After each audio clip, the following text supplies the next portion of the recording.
And one of the folks who are really we're enjoying the Justin TV feed.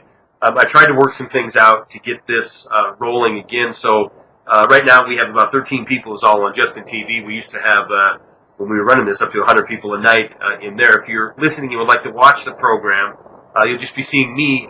The reason I'm redoing this now is because I know the folks that own the network, Global Star Communications, who runs a broadcast for Rinse, are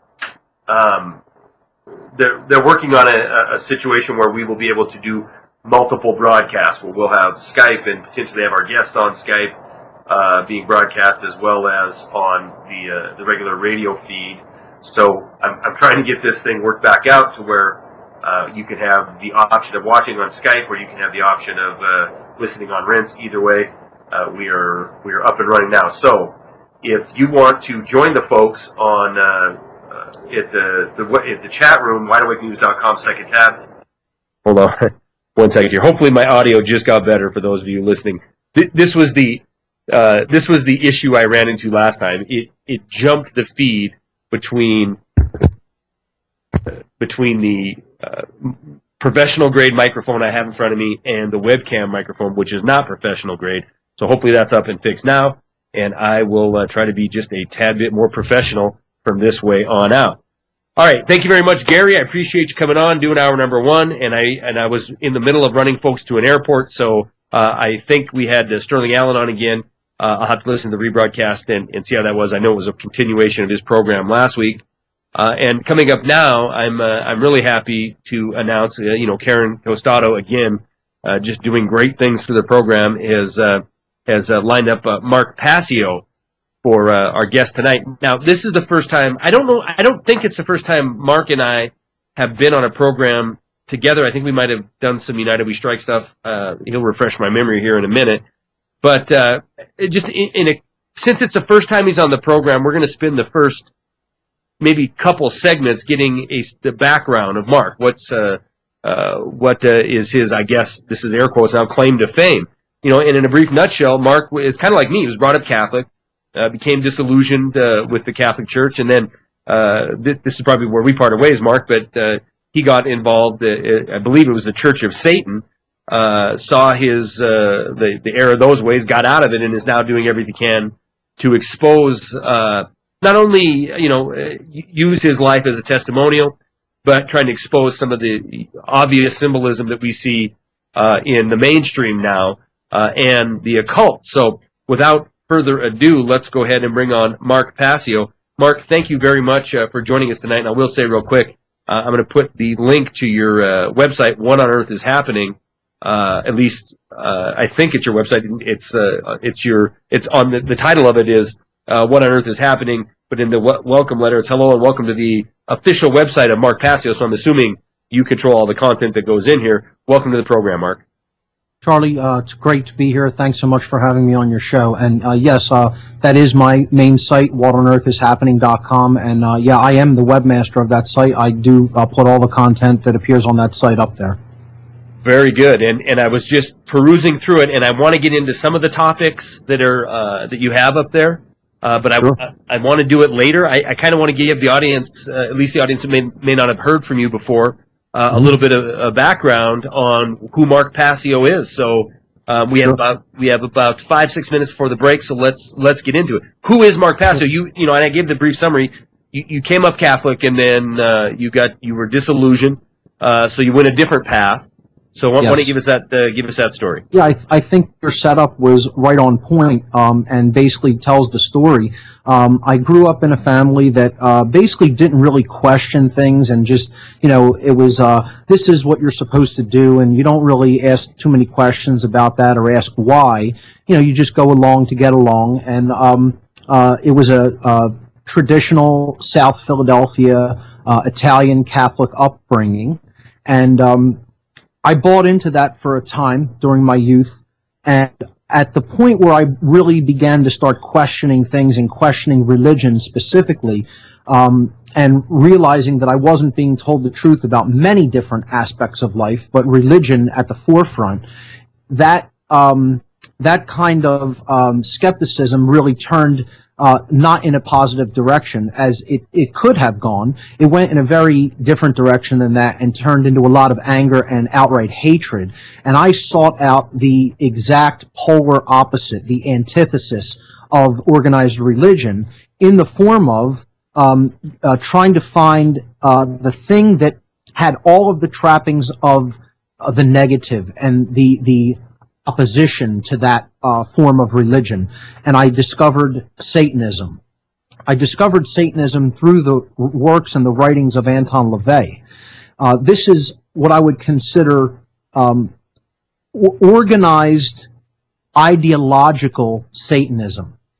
This is very different from what a lot of people consider Satanism to be, and many people have a very incorrect way of viewing the dark occult, thinking that it is more like a religion than an ideology.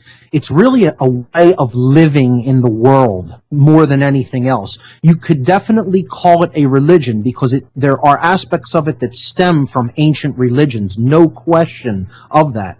But the main thing that people kind of fail to understand about the ideology is that it's really the ideology that's running the world. It's the ideology of the psychopathic ruling class that is basically controlling everything that's going on around us.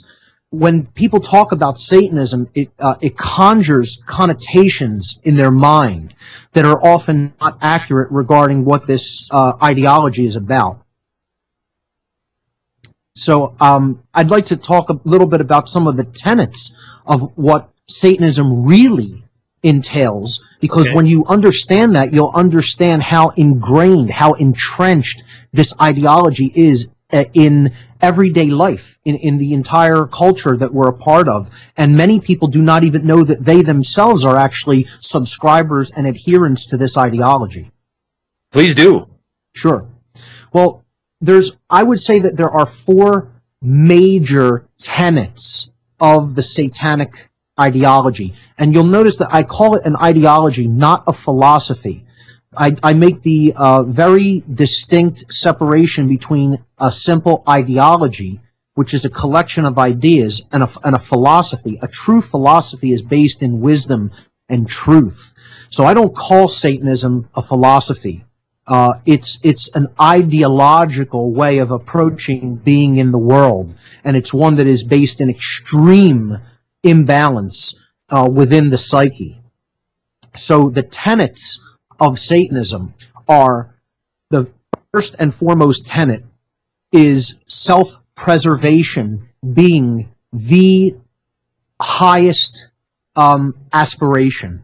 The highest law of living and being is to simply preserve the physical self, and that whatever you need to do to make the physical desires of the being, of the lower self, contented and satiated, is what you should do, regardless of what that means for others, regardless of how much that may hurt others, may keep others in a situation of suffering. That is completely not regarded whatsoever. In other words, the ego is praised above everything else.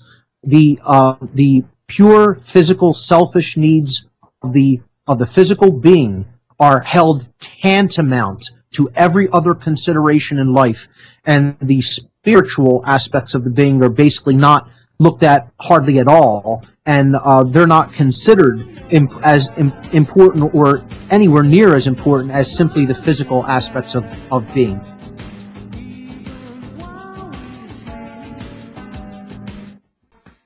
All right, guys, welcome back to Wide Awake News Radio. I'm Charlie McGrath, your host. Mark Passio is our guest. And guys, if you're watching on Justin TV, we have about 25 people in there now. Hopefully, I have that audio fixed. Somebody dropped me a message in chat and let me know if Mark's audio is better now. Again, for those of you sitting on JTV, you heard me explain to Mark what was going on there. I have multiple audio outputs that I got to make sure are right so we can run JTV.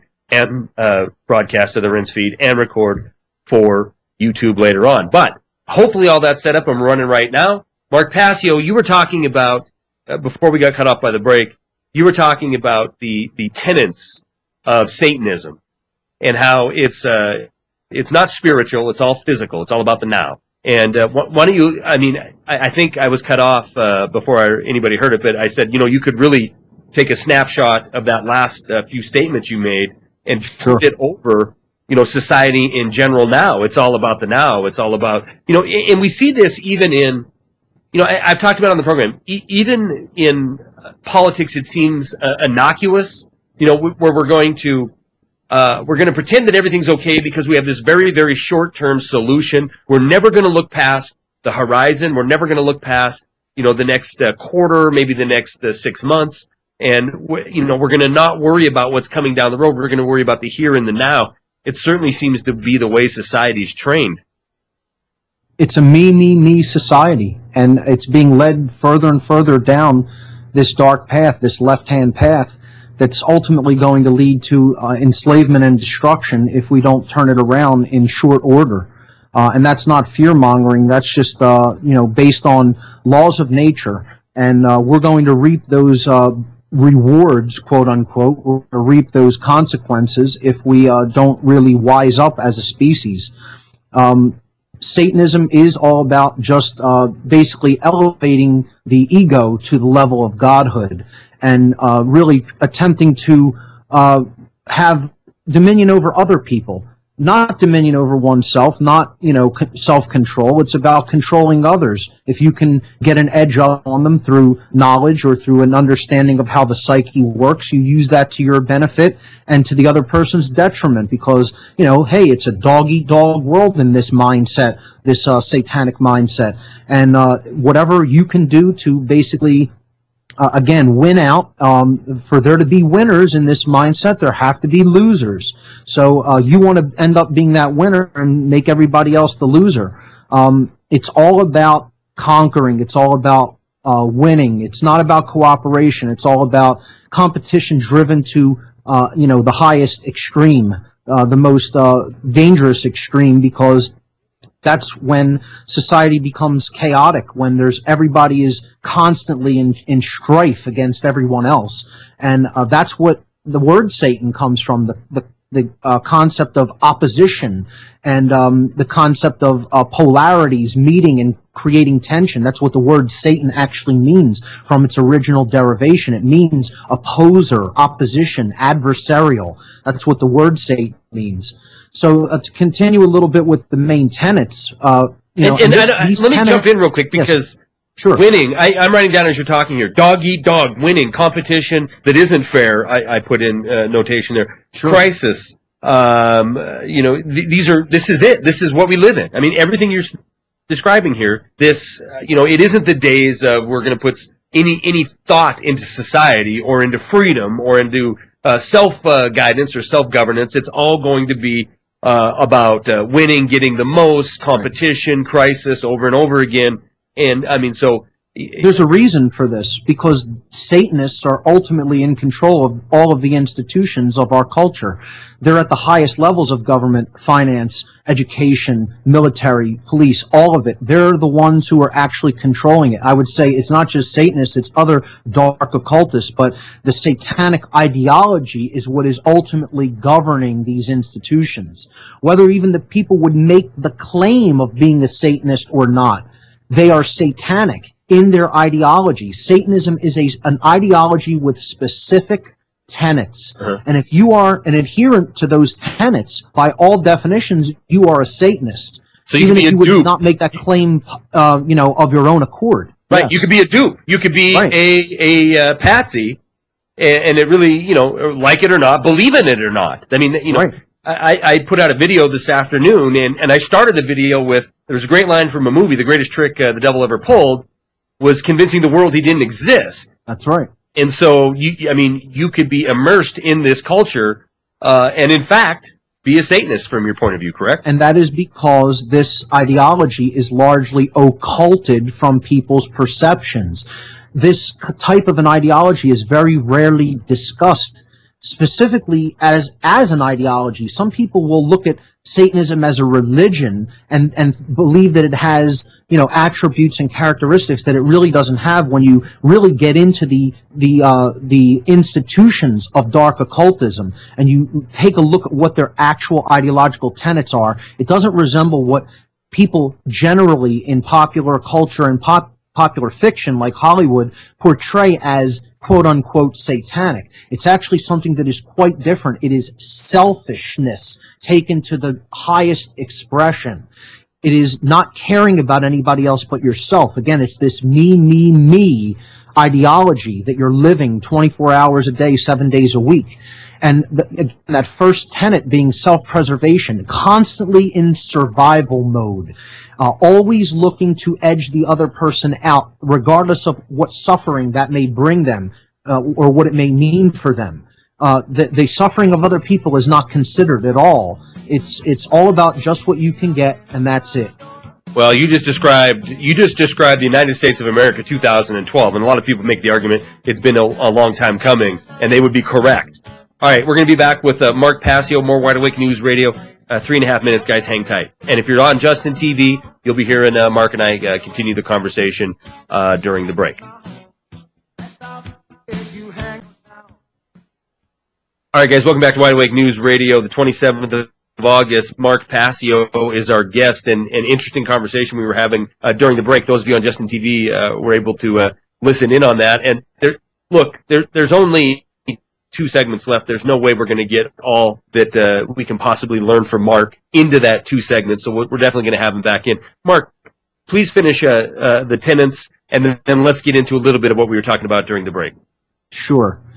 Well, the second tenet is moral relativism, and you'll see this throughout modern culture as well, specifically in Western society. Moral relativism is the ideology that states that there is actually no objective right and wrong, that right and wrong are relative for every person, and sometimes people call this situational ethics, that, you know, something that I do may be right for some and wrong for some, and right for others and wrong for others, that there's no actual moral essence, that there's no actual inherent morality of what right and wrong are. And this is one of the most dangerous ideologies that one can subscribe to. And yet, if you ask people, if you just did a social experiment and asked people, just walking down the street in any given city in the United States, do you believe in objective morality, in objective right and wrong? And you'd probably have to define the word objective to most people, sadly. But most people will say no. They'll say that morality is relative, and that what's right for some is wrong for others, and what's wrong for some is right for others. And again, this is the slippery slope that leads to all of the usurpation of human rights, because through law, people think that, well, some things can be right for some cultures and in some areas, and then they're wrong for other people to do, or wrong in a different place. You know, a substance can be legal in one location and illegal in another. You could be jailed and caged for doing one thing in one physical geographic location, and just it's fine to do it in another. Right. Because all man's laws are based on moral relativity. They're the whims of the ruling class in any given local culture. The local operating system that happens to be running and controlling a specific geographical location is making up the rules as they see fit. Based on their whims. Is that why do you believe that our founders were so adamant about natural law? Yes.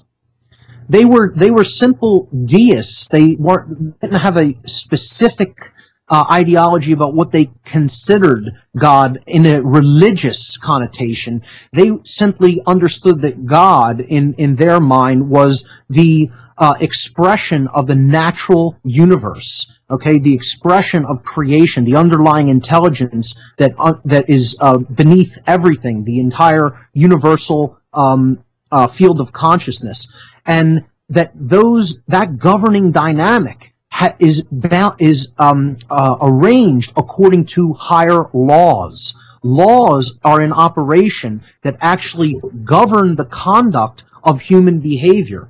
And those laws are based on the dynamic of morality, between what is right, what actions are rights because they do not cause harm to others, and what actions are not rights because they involve the causing of harm to other beings. And this is what this culture, this society, still has no deep, higher level understanding of.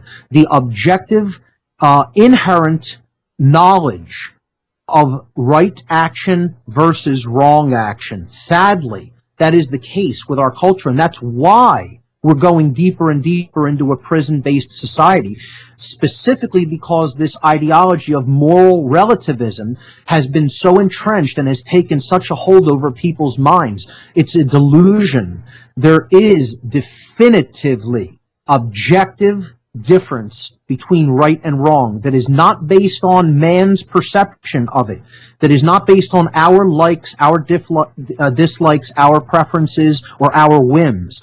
We need to make it our goal to come into the knowledge of that definitive difference between right and wrong, and that is what the development of conscience actually is. The word conscience comes from the root knowledge. Scio, sciere in Latin means to know or to understand. The root word of science, which is in the word conscience, science. Con means together or with or combined. Right. So knowledge together, to know together. Common sense. That's what conscience is. It is the common sense knowledge of the difference between right and wrong, which sadly the people of this planet have largely lost and largely fallen away from. They don't have that deep level understanding. They're not in possession of that knowledge. Their mind has been controlled, and that truth about right and wrong has been obscured from their view, has been occulted from them. Fascinating. And I guess it's Mark, regardless, look, I guarantee you there's people listening right now that are atheists, that are agnostic, that have no beliefs whatsoever, that are Christian, that are whatever.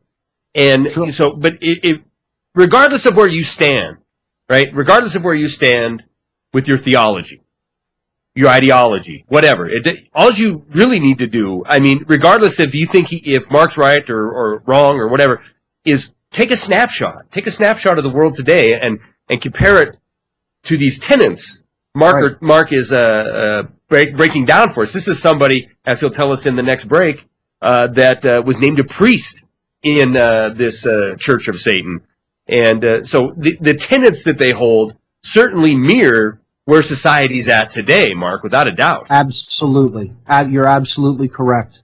That second tenet is probably the main reason why we're heading into a totalitarian society as a people. When we ignore the laws of creation, when we ignore the laws of morality that ultimately govern our contact, that ultimately govern our behavior, we go into chains as a people, as a culture. It's almost that's like the reason why it's happening. Yeah, it's almost like precedent law. You know, this is a microcosm, but yet a symptom. You know, when we look at precedent law destroying a constitution, you know, we have unalienable rights based on natural law. But when those can be watered down and covered over and destroyed using precedent law, you get completely away from what the Constitution initially stood for. Again, right where we're at today. And from there, it's a slippery slope into totalitarian regimes and police states, because the perception can easily be managed from that point forward by the ruling class. And if you can fool people into not understanding the difference between right and wrong, you could ultimately fool them into doing anything. Right, and you don't have to. I mean, you know, guys, this is the first time Mark and I have ever spoke that I can recall. I think we might have been on a United We Strike weekend together, but. You know, listen, you see this regardless of, like I said, regardless of where you stand on your religion, you can see this happening right now. And, you know, you don't have to convince somebody something's right and wrong. You could just befuddle them to the point of they don't know. Like Mark said, you can go, maybe it's illegal in one place to do one thing, but legal here. Confuse the situation to where everything is potentially right or wrong, depending on how it serves the interest of the masters, then you have a confusion network that is spread across this country, across this planet, and you don't know what you're doing is right or wrong. You just submit. I would also like to just briefly clarify the word natural as we're using it in the term natural law, that this word has been so hijacked by mind control techniques through language that people have come to associate it with the concept of Darwinian theory. Right. And it is nothing of the sort that we're talking about here. This is higher spiritual law, what I call universal laws of consciousness. That's what we're talking about when we use the phrase natural law. Yeah, no, I agree, and I think that's a good clarification because, like anything, it's like somebody who's a liberty-loving individual. Now you're a terrorist, So I mean, it's just confusing the language, confusing the lexicon, and making anything that you do to stand up for yourself a terror act. So we see the same thing with natural law. It is WideAwakeNews Radio. Charlie McGrath, your host. Mark Passio is our guest tonight. Absolutely fascinating stuff. We only got through 2 tenets, didn't we? Yeah, I'll give the last 2 very brief. Okay, go ahead. Once you have moral relativism in place, it's a very quick descending staircase to social Darwinism. Because if people believe that there's really no difference between, there's no such thing as actual objective right and wrong, then that means pretty much the people who have the will to do whatever they want to other people ultimately come out on top of the social strata, and that's what social Darwinism is. It's a theory of social interaction that is based upon the other erroneous theories of Darwin when it came to macrobiological Darwinian evolution. Theories that have been not borne out in the fossil record, not borne out in true science. It is a religious, dogmatic viewpoint in and of itself. Darwin himself didn't believe it with the fervor that many, quote, Darwinists believe in this religion today. He said that it would have to be borne out by many transitional species within the fossil record, none of which have ever turned up in the fossil record. So social Darwinism is another flawed ideological way of being in the world. Well, it's a religion. I don't know how else. I mean, I don't know how else to describe it. A religion. That's what it is. As a layman, so, you believe this is a belief that you must have faith to accept. Right. And you're putting something forward as your deity figure. In this case, it would be the evolutionary theory, and you believe it wholeheartedly. This is what people believe in who have bought into the false notion of the quote unquote natural order, that everything eats everything else, and someone is a devourer of life below it, and then it's being devoured by life above it. And that's an endless, unbreakable chain.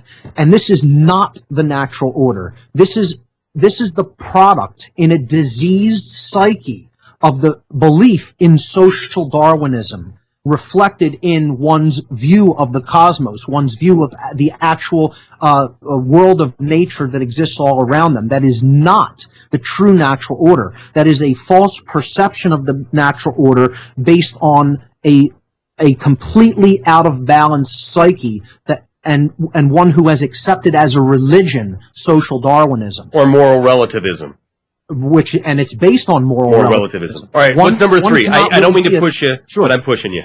That's 3. Social Darwinism is 3. Okay. And number 4 is the ultimate expression. Once you have bought into self-preservation being the highest law, moral relativism being true, and ultimately social Darwinism being your pattern for a society, ultimately you go into eugenics as your final tenet. And we know what that is. Absolutely. That's the belief system that some people get to decide who gets to live and who must die.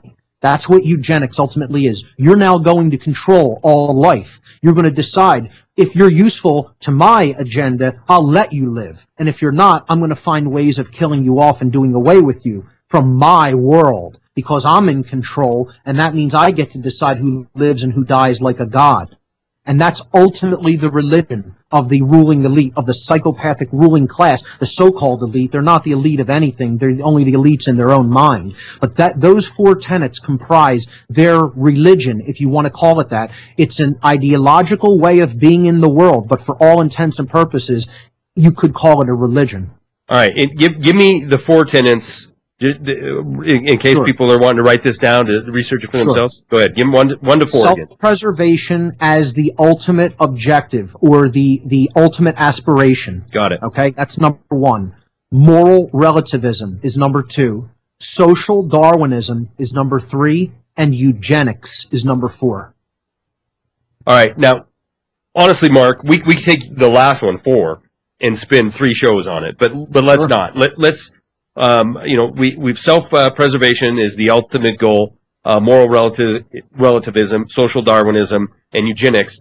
These are the tenets. Look into it for yourself if you want to see how those 4 tenets are overlaid on society in general now, not just here in this country, but globally, and how these tenets have been overlaid throughout history. You will find it. You look and you'll find it, without a doubt. Mark, with our last 7 or 8 minutes, I want to end tonight with giving us your story on how you progressed through this church of Satan, and how you can see the tenets being applied in the United States in summer of 2012. Sure. Well, again, I simply began with an interest in high school in the ideology of Satanism and devoured all the reading material that I could on it. Started getting involved with people who were members of the Church of Satan, also writing to people in other areas who were involved in dark occultism in general. Got involved in different occult communities, specifically occult stores, bookstores, and novelty stores in the general area that I'm from. And that led to also, I also was involved in the music scene back then. I had a band. I propagated the philosophy through the music that I made. I propagated I shouldn't say philosophy, the ideology through music that I created. I also propagated the ideology by my own writings. I would write on satanic tenets and ideology, and these would be published in different magazines and fanzines that dealt with these occult topics.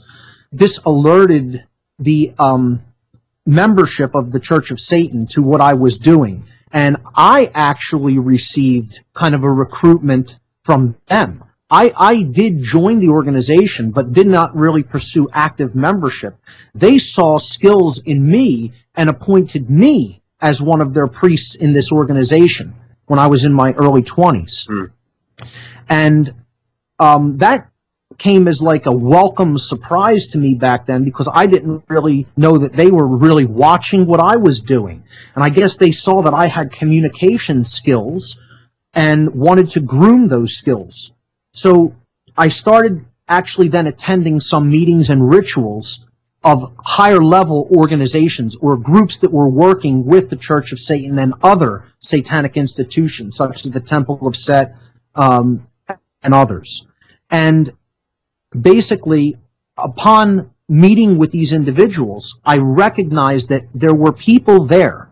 There were people in these organizations, grottos that they call them, okay, that that's kind of their word for a coven. They don't call it a coven, but a grotto.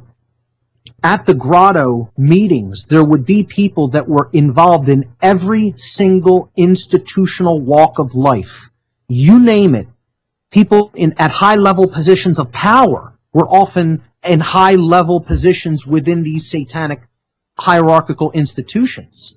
You know, they were running the clubs, so to speak, the grottos, and yet they were involved in police. They were involved in military. They were involved in education. They were involved. Were you startled by the numbers? Doctors were there, lawyers. Mark, were you startled by the numbers of people that were involved in this? I mean, first of all, were there a handful You know, you were in Philly area. It's more than a handful, but I wouldn't go, not into the hundreds or anything like that. Small groupings of people that were there by invite, and who they wanted to work with to increase their agenda, their power, and ultimately to groom people to take up into some of these positions. Huh. That's what it is. It's an infiltration system, and it is a filtration system. They're infiltrated in every institutional walk of life, as I've said, but they're also looking for people that they can groom to take up and who will be soldiers for their agenda, who will simply, go along and, for money and promises of power, will do their bidding for them, will fall in line in that chain of obedience, in their chain of obedience and command, and ultimately help them to bring this agenda of control and enslavement in.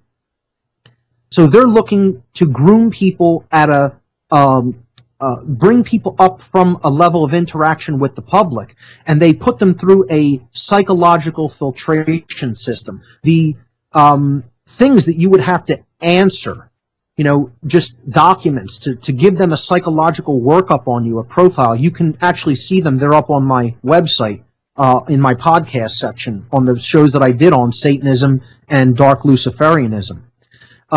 The entire framework, the entire hierarchy is a filtration system that is looking for the psychopaths in society to ultimately bring them up. They want the most intelligent, psychopathic people. And they don't even care whether it's primary psychopathy or secondary. Secondary psychopathy is a condition that one is not born a psychopath, but due to the conditions that they've undergone in their life, their brain chemistry mimics primary psychopathy. And you have to look up psychopathy to understand what I'm talking about here. It's a study in and of itself. We could do an entire show just on what a psychopath actually is and what tendencies and characteristics they have. That's who's ultimately running the show, ladies and gentlemen, people who are actual psychopaths, who have the real condition of primary psychopathy, and they are communicating this through the dynamic of secondary psychopathy. They're giving us their illness indirectly by putting these ideological tenets into our mind through the media, through the education system, and ultimately through this satanic hierarchical network that they're making selections based on psychological workups that they do on people who want to be a part of their organizations, and they're finding the most psychopathic among them to groom up through their ranks. Unbelievable. I mean, and it makes perfect sense. If you see the occasional emails that get out in these high levels of power, be it the financial or political, and you see their true colors, if you will, coming through, you see that's exactly the kind of, and people joke about it. Only psychopaths would want to be at the high level of politics or the high level of finance, and these kind of killer instincts. It seems to be 100% true. Mark Passio, we're out of time, and Karen's working on trying to get you back onto the schedule as soon as possible, and I'm all for that because I want to hear more of how this satanic church has put people into positions of power and have been for a long time, apparently. Charlie, thanks so much for having me on. I appreciate it, and anytime you want to have me back, let's do it again. You got it, Mark. What on Earth is Happening is his website, whatonearthishappening.com. Please visit it, check it out, look at his material. I'll put the link in the chat room. Once again, I'm going to hang out on JTV for just a minute, so if you want to follow me over there, that's great. I'll tell you to enjoy Jeff Renz because he's coming up next. Have a good night. Peace.